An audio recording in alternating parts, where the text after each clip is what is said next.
Nearly a month ago, I wrote to Dr. Pramod Varma, Chief Architect of the world's largest digital identity platform, Aadhaar. I told him I'd like to talk about digital public goods during an ongoing healthcare emergency. He wrote back saying, "Please remember, I'm a technologist, not a policy person, not sure if I can be of help." Many emails later, he joins us from Bangalore. I'm in that place which used to be the US epicenter of the pandemic. So here we are. Dr. Varma and I, and whoever is watching, have experienced the pandemic in terms of stories and statistics. When city dwellers retreated indoors, we saw Indians from the bottom of the pyramid pouring out on the streets, just walking without end. We don't precisely know what all is imploding in each of their lives, but their faces say it all. These are large societal problems, and they've been exposed by the healthcare emergency. The context for today's conversation is how to think about digital public goods at population scale that can intervene in Indians' lives in times like these. I'm asking Dr. Varma to unbundle this to the micro and speak to us about the questions he is asking about this moment. Dr. Varma, I'll turn it over to you now. As a technologist, can you peel back the onion and reveal to us the contours of a shared digital infrastructure, simple yet resilient in the face of ongoing micro crises in the human lived world? It's a very tough situation indeed for many, many millions of people around the world. And some of us are so privileged that we have no reason to complain. But I don't think you even fully understand, as you correctly said, what's going on in many people's lives. But at least for the people who are building digital infrastructure, the way we think about is what are the building blocks, Lego blocks, if you were to think of that way, building blocks that allows combinatorial solution building, combining them very rapidly, because resilience is not about protecting against failure, because that's almost impossible to do, even in technology for that matter. It's about being resilient to failure. That means our ability to reshape, readjust, and still manage when something else go wrong. When schools are closed, does the learning continue? When the workplace is disrupted, does the work continue? Right? So it's a very important thing to unbundle the workplace, work from workplace, and learning from school, and care from hospital, because when you have only one way of doing, it doesn't become resilient. The system doesn't become resilient. So the question to allow many ways of doing, if you want many ways of doing, you need many solutions to emerge. And if you want many solutions to emerge, you need underpinning building blocks that can be used to build those solutions. And if everyone has to do that from scratch, it's like cooking. I mean, you start, doing your own harvest to cooking. It's almost impractical, expensive, and not viable for many businesses to do. So the idea of digital infrastructure to create a set of shared building blocks that can be reused by the industry, by the marketplace, by the society, and by the government, whoever is building the solution, eventual solution, so that a set of diverse solutions and processes are available. By doing that, they can reduce the cost of access. And that's very important, cost of doing business, right? So if I reduce the cost of doing business, it becomes cheaper for the consumer to access. So the access become very, it is not about only 20% of the people accessing, it's about 80% of the pyramid accessing it. Affordability is the next process. So you want it to be accessible, you want it to be affordable, and you want to give agency and choice. These three are the fundamental elements of everything that we are doing. If you look at healthcare, education, job, do they have access to the opportunity? Can they afford it? And do they have a choice?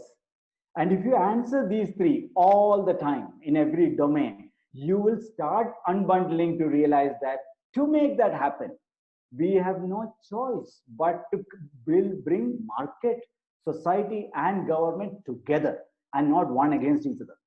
And to bring them together, to create a set of diverse solutions, they need a set of Lego blocks to work with. And if they don't have, only few large companies or large with lots of access to capital can afford to do it. And that doesn't give you choice. It doesn't give you diversity. It doesn't give you agency. And you will end up with one solution for the country and so on. So the underpinning construct of a digital infrastructure to provide reusable Lego blocks that can be used by the market, by the society, by the government to rapidly construct and reconstruct the solutions that are affordable, accessible, and give a choice to people.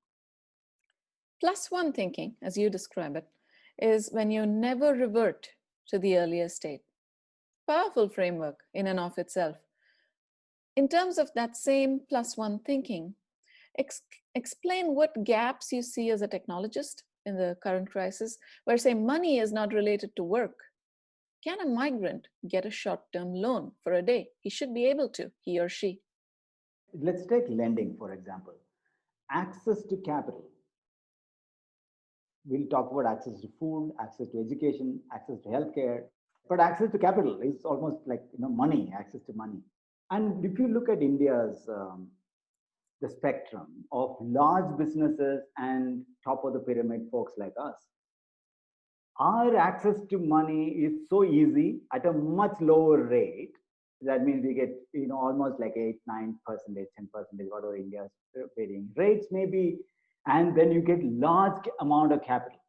So the system is interestingly set up to offer large product, large quantum of lending with a large amount of cost to do background verification and paperwork and all that thing. Because I'm lending you, let's say $100,000, my ability to recover the cost through interest and long tenure, to almost I give it to you for 15 years and so on, right?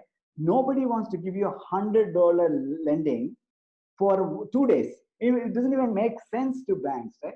That if you unbundle that, why is that set up in India? Is that almost everyone else go to a local money lender. Local money lenders fleece them, no choice. So you are basically, it's not affordable. There's no accessibility. That means you're left with one guy, end of the road. And they have no choice to go anywhere else, right? Because they're not going to the bank. So if you unbundle, you realize this is primarily due to three things: cost of sale, cost of acquiring the customer, cost of servicing the customer, collecting the check, collecting the paper, coming back and reminding you, sending you all that thing and to do collection back when you're lending, right? And the third is inability to verify your data and claims. That means you go back and you walk into let's say you are a small trader, roadside trader in India, and you probably are doing, $1,000 worth of goods every month, or 2,000, and then you're looking for a 5-day, bridge capital access before they get the payment back from their customers or whatever, a small amount, let's say $1,000 you're asking for. And let's say you're walking into a bank. Imagine that scenario. And the bank is saying, who are you, first of all? And then saying everything you're claiming that you're a local trader. How do I know you're a local trader? And then you are saying that I make $1,000, $2,000 a month. How do I know? I have a family, I have an average savings. How do I know? Every claim they make is unverifiable. So the inability to verify claim and the cost of processing the system, cost of processing paperwork, almost prohibitive to even go back to this customer base. So they are completely left out of the system. So when you unbundle this, you realize that you have to reduce the cost of doing business dramatically. That's where India's paperless, presence-less idea come out, where instead of $50, $100 KYC, know your customer cost, can you make it $1?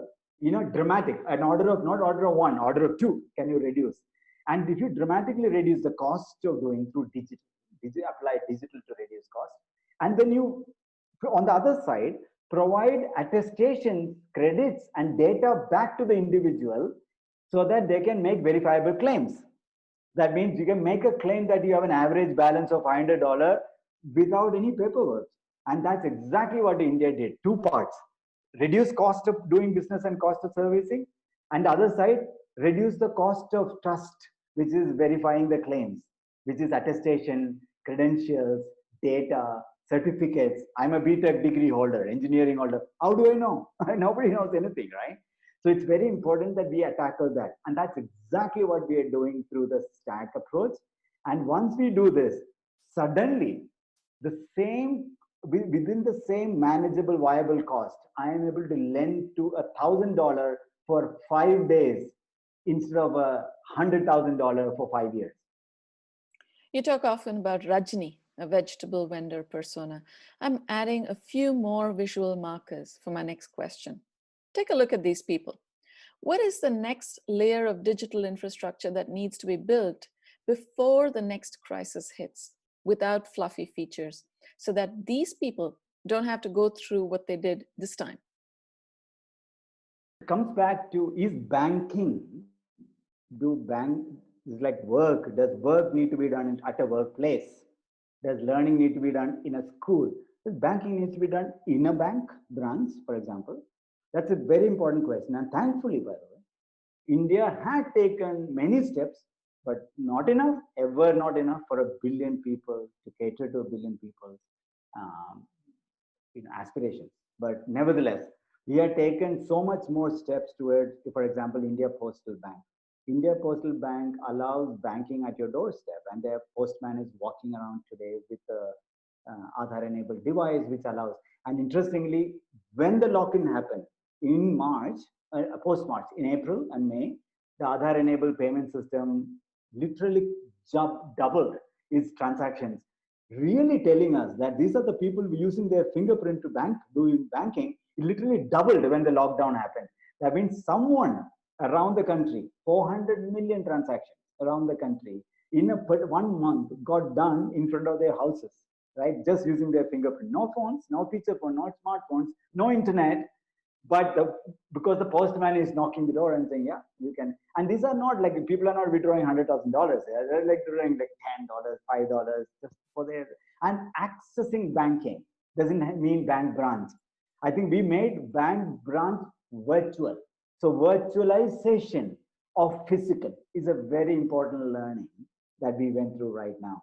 Virtualization of physical, and almost everything we think physical places, physical paperwork. That's how historically humanity has built up stuff, right? We go to work, we go to do things like this. I think that was fundamentally questioned when this COVID crisis, saying it's time for us to virtualize and offer same banking without bank branch, and education without being physically present in school. Doesn't mean it won't go back, but at least it gives us the resilience that you alluded to earlier, saying that when something happens, when it doesn't have to be COVID, it can be a Chennai flood, and it might be quite regional, but can Chennai as a city be resilient, right? So it's a question of whether country or a world being resilient, a country being resilient, to a geography being resilient. And resilience requires flexibility. Flexibility requires multiple options to be enabled. But advantage of being resilient is not only you can deal crisis, it also becomes inclusive. Not everybody likes going to the bank branch, by the way. A lot of these poor people, when you ask them, it's, AC rooms, people, and I don't think I'm even welcome there. They will feel uncomfortable being there, right? Because we created that scenario for them. It's very unfair. So that they prefer banking with the postman right in front of their house than ever going to the bank branch with an AC room and dealing with somebody who speaks a language which I don't understand, right? This is a very good learning, and this also goes back to the second point I wanted to say. One is virtualization is a very key part of this, and also brings inclusivity. The second part is +1 thinking, which you earlier said, is that what is +1 for them is more important than what is +1 for us. We think all this high-tech stuff, and this is very key, that what do they already do? What are their visual imagination in their picture? What is that one thing we can do from which they will say, aha, and never feel like going back to the previous equilibrium, right? Now, so you're moving to a better equilibrium and never feel like going back. Now they will say, oh, I got it, and I like it, and this is one thing I can do. So we always have to analyze the actual target audience when you give education for a child. What is their parents plus one? What is the context they live in and they work in and they grow up in? And what is plus one for them? If you can get that plus one, the beauty of plus one thinking is that you can do at scale shifts without actually ever going back, and mobile introduction, of internet, introduction of mobile phone was all plus one, right? In one sense, we sort of used it and you can never unuse it now. The world will not tell you that internet, okay, okay, we don't need internet, let's go back, right? They'll just not, can't do it. We can't imagine. Often what happens is that we imagine that for them. Their plus one and our imagined plus one does not intersect. In the case of Aadhaar, you did not try to solve. You created that digital identity so that people can answer to simple questions. Who are they? How do you do need finding in these situations for these people? What if they don't even have to tell us? Correct. So I'm pushing the boundary. I think you answered yourself in one sense. I think the idea of digital infrastructure, which is the topic of sort of the discussion, is to distribute the ability to solve and not solve it for them. Because if we know this is their solution, we are almost always wrong. Okay, guaranteed that we are sitting in Bangalore in a cozy place and imagining, oh, that's how the guys in UP, guys in Bihar would go. Almost always wrong. Okay, so the way we think about it is that what is the building blocks that we can provide, the chassis of the car, every gearbox of the car, so that the local community, whether it's done by a private entrepreneur or done by an NGO, done by a community member, they get to compose that into a solution that works for them. Almost always, if you build a centrally built solution, distributed never works at scale for a population like ours, especially with diversity of India. What we always say is that is why infrastructure thinking is very key, where we say digital infrastructure is not about solving, it is about we can possibly ask questions and imagine, but you are imagining only to unbundle, not to actually build the solution. Okay, you heard that, you interview, you do user studies, persona mapping, you do these kind of things to understand, oh, these are the possibilities. But you be humble, saying that I don't know how it's going to work, I don't know what is even right for them. So what are the key components that I can unbundle and put it into the infrastructure, make it open, available to them, so that some NGO or an entrepreneur in Chidambaram working with a bunch of women who are homemakers to create some entrepreneurial can put together a solution for them, right? Not somebody in Bangalore sitting trying to solve that one. Take a look at this picture now. Nizamuddin Bridge, New Delhi. I spoke with the photographer who took the picture and got to know the story. The man's son was unwell in another city, in another town. He's probably low on cash and even food. He's using a feature phone we can see from the picture, a Chotu phone from Jio probably. Tell me about building for this persona.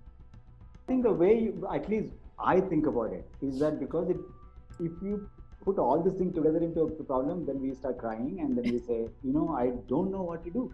And this is not one person, like 100 million people, 50 million people, what do you do? And then we will overwhelm, right, by not knowing what to do. So, but think about each of them. Access to money. Imagine if he had the identity that he can prove, and a bank account he can prove, and access to credit he can prove, and get a small sachet of money. And whether it's a government money or not, any post office anywhere in the country, access and affordability solved on the financial side. Similarly, on the food, we have been arguing for portability of PDS, the food distribution. In fact, Nandan had explicitly recommended with Aadhaar, you can actually port anywhere, it doesn't matter. You can't double dip. You only have one identity. So how does it matter whether the Bihar person is in Tamil Nadu? It's your right. If you're entitled to food, you should get food anywhere. Now finally with COVID, they all woke up and they said, yeah, let's make PDS available. They could have accessed food on any of the shops as they go for themselves. Similarly, healthcare, access to care. What is actually, look at the doctor mafia, if you look at really hospital doctor to patient ratio, it's horrendous in India, right? So access to primary care is almost gone. What do we do about the care? And unbundle the access problem first. unbundle the access, unbundle affordability problem first, second. And if you unbundle these two, you will start realizing, you will come to the terms saying that if we do few things, dramatically you can increase the access and affordance. And what are those things? And how can we get that done? And when you get that done, it takes about a decade before that abundance happens. Okay? It takes a decade and you have to be patient about it. Until then, you can only do patches. You know, there's like immigration. Yeah, go with a truck full of food, give it to them. But next time what will happen? Same thing will happen now. Right? So it's not a permanent solution. Permanent solution is to actually look at access angle, affordance angle, and choice angle for each of the sector and say how can we dramatically reduce the cost and dramatically increase access, right, and affordability. And if you do that, actually you will start doing that. Yeah, we can solve a bunch of things, not everything. We can solve a bunch of things, common things that you and I take care of, because even we have problem. But I'm saying that a lot of things we take it for granted. At least those ones, they should also get it. Right? It's a no-brainer.